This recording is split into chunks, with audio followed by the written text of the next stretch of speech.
The topic is finding your way forward. Okay, this is part 2. What to do when you don't know what else to do. Last week I said to start with rest, and today I am asking you to repair and reset. Okay, repair and reset. What do I mean by that? Review and resolve what happened objectively, and then reposition yourself for a better experience. Okay, now let's paint a picture. Imagine we're talking to this person. Okay, in case you are that person, it is you that I'm speaking with tonight. You've been fighting, you've been working hard, you've done everything you know to do. It looks like nothing is working. You are at the point where you want to give up. It may be a business, it may be your career, it may be your academics, whatever it is. Now, I told you to first rest. Okay, take a time, call a time out. In that season, rest in God. Okay, one of the reasons why we can rest is because you know God will take care of me. Okay, I'm not a hustler. It's not like my results is a function strictly of my efforts. Okay, my life is more of the grace of God, the result of the grace of God, not just my effort. At the end of the day, I work hard, but what I enjoy is not a function of hard work. It's a function of the benevolence of God. So when I am tired and I cannot work, I can trust God to take care of me. When I need to rest, the one who watches over me neither slumbers nor sleep. So I can rest because he does not slumber nor sleep. But in that season, what you want to do is you want to repair and you want to reset. Okay? You want to repair and you want to reset. In other words, you want to review and resolve what happened. Why is my business not working? Why did the relationship come to an end? Why did this person walk away? Why did they fire me on the job? Why did a client walk away? You want to review and resolve what happened, and then you want to reposition yourself for a better experience. And the first thing I'm going to ask you to do is to fix the problem and not the blame. Fix the problem, not the blame. And this is what I'm saying. Even if someone maltreated you, refuse to play the victim. Okay?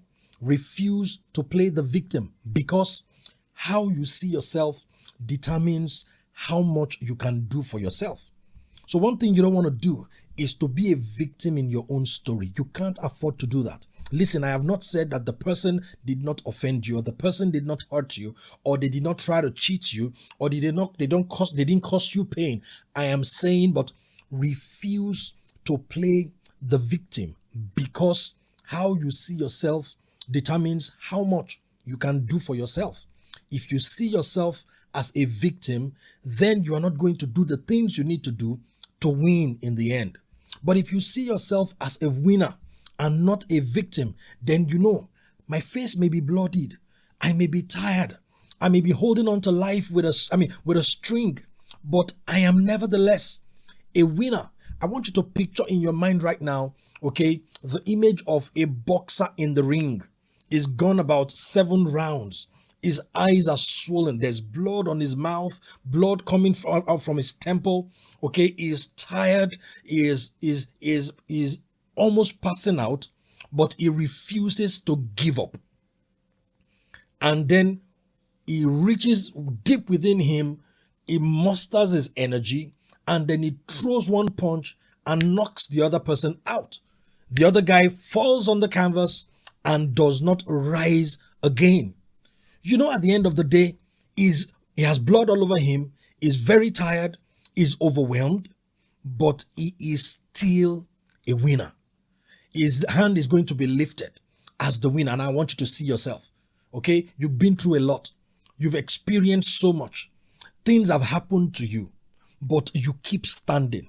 Okay? You are the winner. For the guys, this illustration will work for you. 2 teams are playing. It's the final of the Champions League. They've done 90 minutes without a goal. Then they go to extra time. Okay? And they play extra time without a goal. Then they go to penalties. Okay? And then each team comes and then they keep scoring and they just keep scoring until the last penalty for both teams. Okay? The goalkeepers now have come to play their penalty. The first goalkeeper plays his penalty, and he hits the bar. The second goalkeeper plays his penalty and it goes into the net. They are not going to call this team they won just by a goal. No, a winner is a winner. Are we getting this? Even though the second team played the whole 90 minutes, played extra time, they defended very well, at the end of the day, they still lost the match. And what I'm trying to tell you is what? You are the winner. It does not matter. You know what the Bible says? That to him that is joined to the living, there is hope. In other words, as long as oxygen is still flowing in your nostrils, there is every chance that you are coming out of this a winner. Okay, so see yourself as a winner and not a victim. My message to you tonight is that you should focus on what you must do to move your life forward, not on what happened. Okay? Don't focus on the pain. Don't focus on the betrayal. Don't focus on the person that backstabbed you. Don't focus on the person that tried to undermine you. Don't focus on what you did wrong. Focus on what you are going to do to move forward. Let me remind you, you are the winner, not the victim. It matters because how you see yourself determines how much you are willing to do to move your life forward. There's a good example of what I'm sharing with you tonight in the Bible. The young man named Joseph. You know, Joseph was betrayed by his brothers. He was sold into slavery. But at the end of the day, look at the way Joseph described his experience in Genesis chapter 41, verse 51 and verse 52. The Bible reads, Joseph named his older son Manasseh, for he said, God has made me forget all my troubles and everyone in my father's family.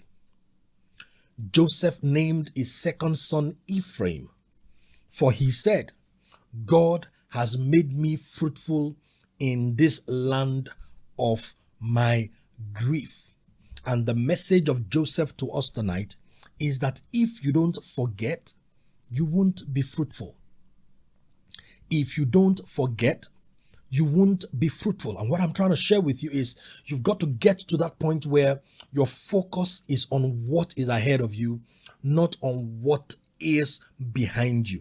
You've got to get to a point where you can recall the past without pain. That's how you know that you are forgotten. See, when you read the word forget there, it does not mean that you lose memory.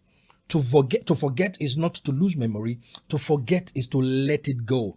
Okay, to let go of the pain, to let go of the anger, to forgive those who offended you, to forgive yourself. Now, when you get to a place of healing, you will be able to recall what happened without pain. And what I love about what Joseph said, he said, God has made me to forget. So this kind of forgetfulness we're talking about is not a function of effort. It is a product of rest. We talked a lot about that last week, and I'm going to encourage you, if you missed that session, go and watch that session on my YouTube channel. Just search for Segun Oke on YouTube, and you will see the video from last week's session. Okay, God has made me to forget. Is that not similar to what David said in Psalm 23? The Lord is my shepherd, I shall not want. At the point he said, he makes me to lie down in green pastures. It says, he restores my soul. This is something that God will do. If you will cast your cares upon him, if you will trust him with your pain and trust him with this season, he would help you to let go. He would help you to heal so much that you can recall the past without pain. Because until you forget, you cannot review the past objectively. Until you forget, you cannot review the past objectively, okay? Because there's more to what happened than the pain. Okay, there's a lot in your past that you can benefit from. There's a lot in your failure that you can benefit from. But if every time you recall the past, you are still grieved, you are still in pain, then you will not be able to see the pointers to possibilities that are in your past. You see, in your past, there are patterns. If you can understand the patterns of the past, okay, you can predict the future.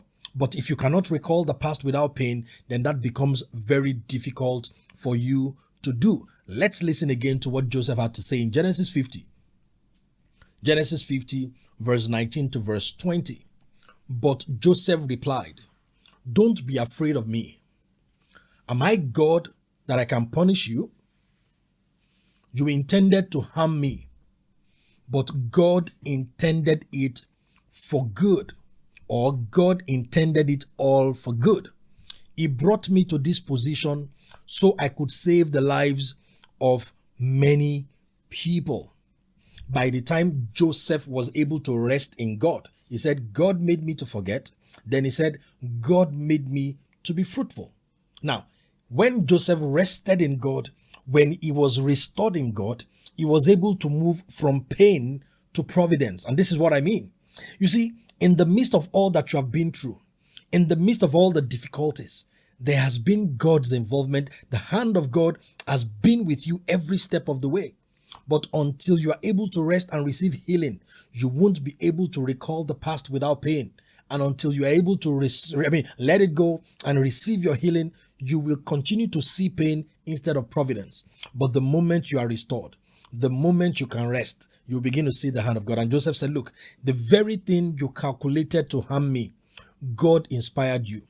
God was involved. God was in charge. As a matter of fact, God allowed it, and he used it to position me for my assignment. He said, I am here in this position so that I can save many lives. What are we talking about? What to do when you don't know what else to do? Last week we said, rest in God. Today I'm telling you to fix the problem. Don't fix the blame. Okay? Fix the problem. Don't fix the blame. And that's what we're looking at. Fix the problem.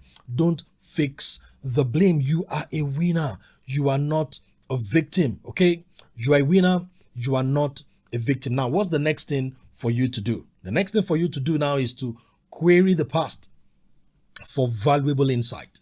Okay? Query the past for valuable insight. Now you are healed. Now you are better. Things are working for you in that. You see, things work for you emotionally first before things begin to work for you materially. The moment you get into that place of rest, the moment you get to that place where you can recall the past without pain. Now, what you need to do now is to query the past for valuable insight. Okay? Excavate valuable intel from your experience. And how do you do that?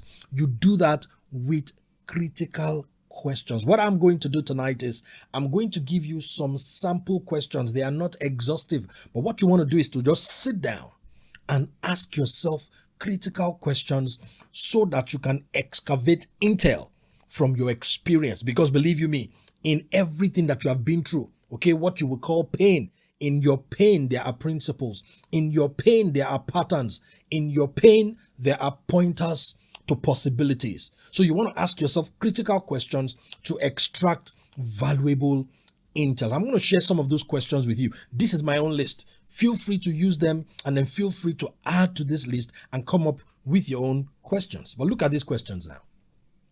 Why did it happen? This is one of those questions you want to ask yourself. What did I do to make it happen? Why does it keep happening? These are the kind of questions you are going to ask yourself in that season, okay? Why do I struggle with this harmful habit? Why do people maltreat me? What can I do about it? What valuable lessons can I extract from my experience? Like I said, these questions are not exhaustive. I probably will go back to them. I know some of you are trying to, take note of them, or you want to do a screen grab. I'll go back to the questions in a moment. But please realize they are not exhaustive. Okay, these are just questions that I have used before, that I continue to use. But what you want to do is sit down and ask yourself critical questions. Okay, critical questions. Why did it happen? Let's look at those questions again. Why did it happen? What did I do to make it happen? Why does it keep happening to me? Or why does it keep happening? Okay, what is wrong with me? These are questions you should ask yourself and prefer honest answers. Okay, why do I struggle with this harmful habit? Why do people maltreat me? What can I do about it?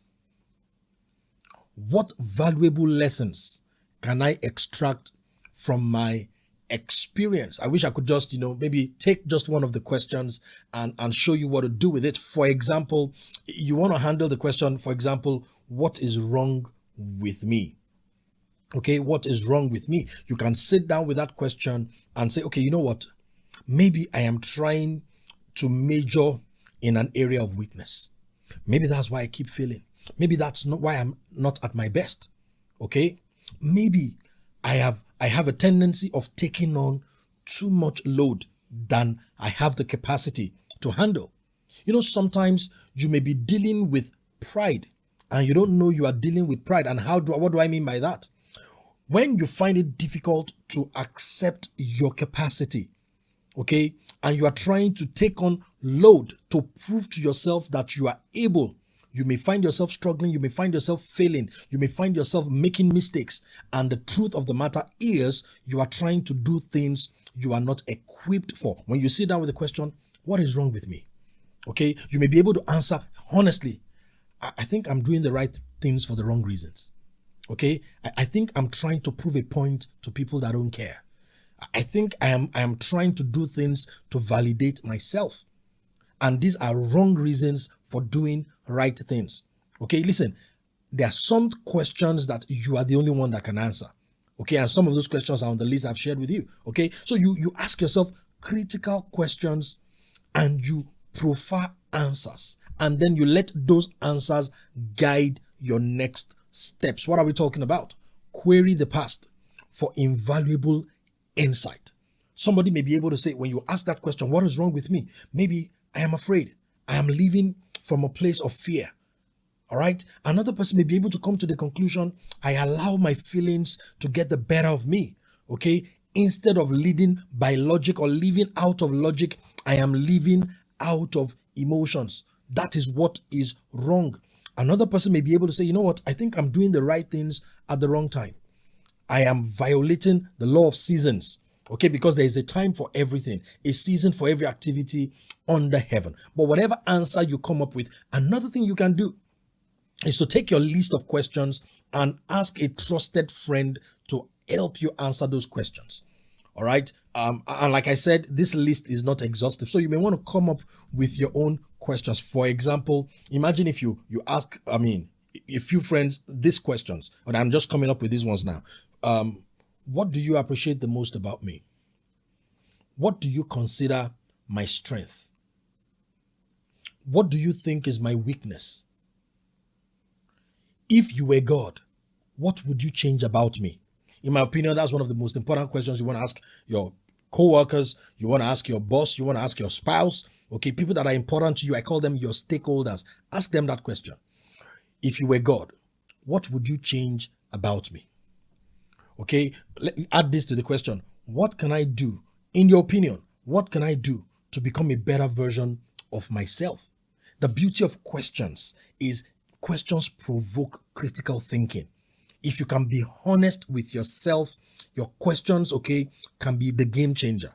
Ask yourself critical questions and let the answers you come up with guide your next steps. Okay, we're talking about finding your way forward. Okay, what to do when you don't know what else to do. The final thing I'm going to share with you today is to take responsibility for your progress. Take responsibility for your progress. I like talking about this. Quite a number of us who've been following me for a while, you would have heard me share this before, but it's important. And that's why I want to share it again tonight. Take responsibility for your progress. Listen, there are some things that no one will do for you. Okay, there are some things that nobody will do for you. Let me give you a few examples. Nobody can love you for you. Okay, you have to love yourself. Even the Bible says, love your neighbor as yourself. It is taken for granted that you love yourself. And there are so many people, the reason why you are in a funk, the reason why you are perhaps depressed is you probably don't love yourself the way you should. You are basing the way you feel about yourself on the way people treat you. No, nobody will treat you better than you treat yourself. So you see, loving yourself is how you tell other people how to love you. The way you love you is the way they will love you. The way you treat you is the way other people will treat you. And when people treat you, maybe worse than you treat yourself, then you can take a walk, then you can put a stop to it and say, no, I'm not going to accept that, because I won't do that to you, and I don't expect you to do that to me. Let me give you another example of what I'm saying. Take responsibility for your progress. No one can learn for you. This is one of those things that nobody will do for you. And this is what I found out. If you're not learning, you are not growing. If you are not learning, you are not growing. And it's the challenge I think I have with us as we grow up, as adults. We stop learning. We stop learning. Listen, let me say it again. If you are not learning, you are not growing. Okay? I told you, there are some things that nobody can do for you. Learning is one of them. Okay? Learning is one of them. We have the capacity to keep learning and to keep growing till we exit the earth, but we must be intentional about it, especially when you are out of, formal institutions of learning. If you don't do something about your learning, it will not happen. Let me give you another example. Nobody can tell you the truth about you like you. Okay, that's why feedback is good. Okay, asking people questions about you is good. But even at that, there are some things nobody will tell you. You've got to look at yourself in the mirror and say, guy, you are impatient. There's some feedback you have got to give yourself, because nobody will tell you that truth. Baby, you are fearful. You are scared, and you are not supposed to be scared. Or, man, you are jealous. Or you are envious. Okay? Or you are a workaholic. Slow down. These are things you must tell yourself. Listen, your boss is not going to tell you to slow down. He's benefiting from your habits. You're working hard. You're getting dev so early. You are closing late when every other person has gotten home. It is when your unhealthy work habits begin to affect your productivity. That's when your boss is concerned. And a lot of times when you drive yourself to the point where you become useless to the organization, you become replaced. That's the reason why you must tell yourself the truth. Okay? Tell yourself the truth. Every organization must know how valuable you are, regardless of your ability to contribute, 120% all the time. There is nobody that is always at 100% all the time. So when you're at that point where you're a little low, you are a little tired, you're a little overwhelmed, you should be able to communicate and say, you know what, I'm tired. I need a day off. Okay, I want to rest. If you have a reputation of hard work, it is not a big deal. But for you to keep taking on pressure, because you don't want to disappoint another human being, you are going to kill yourself. And guess what? The world will just move on. That's the truth. There is nobody that cannot be replaced. So tell yourself the truth. My pace is unhealthy. Stop competing with people at work. People that truly succeed don't compete. They collaborate. Okay? Nobody benefits in an environment where there's unhealthy competition. So remove yourself. Do something about it. Go to those people who think they're in competition with you and offer to collaborate. Can we do your project together? Okay, share ideas. Let people know. Take the responsibility. Let people know. Around here, we don't fight. We don't compete. We collaborate, because these are things nobody will do for you. This is another one. Nobody can change for you. Okay? Even God needs your permission to transform you. That's what the Bible says in Romans chapter 12 and verse 2. Let God turn you into another man by changing the way you think. Allow God. Why will the Bible say allow God? It is because you can disallow him. Okay, he will not force his will on you. He will not force transformation on you. You have to be willing. So if you are going to change, you've got to tell yourself the truth. If you're going to break a bad habit, break a negative trend in your life, you have to take responsibility for it. I like to say it in another way. Nobody can take you where you are not willing to go. Nobody will do for you more than you are willing to do for yourself. It's the final point I'm sharing with you tonight. Take responsibility for your own progress. Say to yourself, if it is going to be, it is up to me. That's something you cannot do if you continue, to play the victim, to see yourself as a victim. You will not take responsibility for progress. Okay? There is one statement I have made for years. Many of you know it with me, and I want to repeat it tonight as we round up. People will help you succeed when it becomes apparent that you will likely succeed without their help. Let's read it again. People will help you succeed when it becomes apparent that you will likely succeed without their help. So, take responsibility for your own success. Don't play the blame game. Don't fix the blame. Fix the problem. Don't point to somebody else. You caused it. They may have been wrong. They may have caused it. But guess what? Anytime you point an accusing finger, you are giving all your power away. Okay, if it is another person's fault, then there is nothing you can do about it. But when you take responsibility for your success and you begin to move forward, people will rally around you and they will help you to expedite your journey. That's my message to you tonight. Okay, reset and reposition yourself for success.